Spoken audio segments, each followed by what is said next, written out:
बिस्मिल्लाहिर्रहमानिर्रहीम अस्सलामुअलैकुम। Welcome back to my channel Bisma food diaries. तो कैसे हैं आप सब? उम्मीद करती हूँ आप सब ठीक होंगे। आज की वीडियो में मैं कोई रेसिपी नहीं शेयर करूँगी।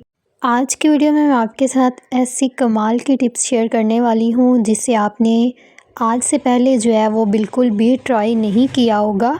तो यहाँ पे पहली चीज़ है मेरे पास आटा, जिसे गंदम का आटा भी कहते हैं, जिसे हम डेली यूज़ करते हैं। और दूसरी तरफ मेरे पास है यहाँ पर लौंग। इसको भी जो है ना हम मुख्तलिफ़ खानों में ऐड करते हैं, मसालों में ऐड करते हैं और चाय में भी इसको ऐड किया जाता है।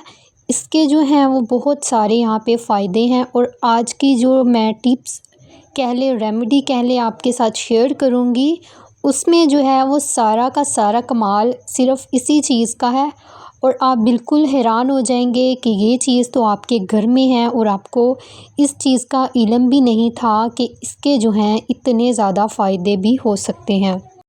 तो जैसा कि आप सब जानते हैं कि आजकल के मौसम में जो है वो जो गंदम का आटा है, इसमें बहुत सारे जो हैं वो कीड़े वगैरह पड़ जाते हैं, सुंडियाँ वगैरह पड़ जाती हैं, जिससे हमें जो है वो बहुत ज़्यादा मसले मसाइल होते हैं। तो आज जो है हम इसी चीज़ पर बात करने वाले हैं कि हम जो है एक छोटी सी चीज़ से इसको कैसे ख़त्म कर सकते हैं। तो इसके लिए सबसे पहले मैंने यहाँ पे लिए हैं लौंग और दूसरी तरफ ही मेरे पास यहाँ पे है गंदम का आटा।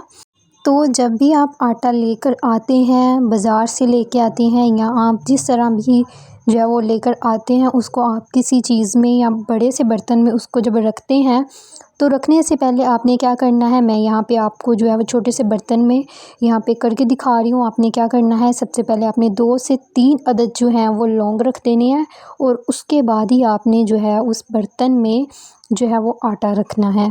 इससे क्या होगा, इससे ये होगा कि आपका जो आटा है वो बिल्कुल महफूज रहेगा, उसमें किसी भी किस्म की कोई कीड़ियाँ वगैरह या सुंडियाँ वगैरह बिल्कुल भी नहीं पड़ेंगी। और आप जो है वो अच्छी तरह से अपना जो गंदम का आटा है आप उसको यूज़ भी कर सकते हैं, क्योंकि वो हमने सबसे लास्ट पे रखे होते हैं, इसलिए जो है ये आपके आटे में भी नहीं शामिल होंगे। आप आराम से जो है ना अपनी इस प्रॉब्लम को इस तरीके से जो है वो ख़त्म कर सकते हैं। तो उम्मीद करती हूँ आपको मेरी आज की ये रेमेडी या टिप्स बहुत अच्छी लगी होगी। आपने जो है वो लाज़मी से इसको ट्राई करना है और आपने फिर जो है मुझे कमेंट में बताना भी है कि आपके लिए ये रेमेडी यूज़फुल है कि नहीं, क्योंकि मैं इसको ख़ुद भी ट्राई कर चुकी हूँ और मुझे तो ये रेमेडी बहुत अच्छी लगी। तो मिलते हैं नेक्स्ट किसी अच्छी सी रेमेडी के साथ। दुआओं में याद रखना। तब तक के लिए अल्लाह हाफ़िज़।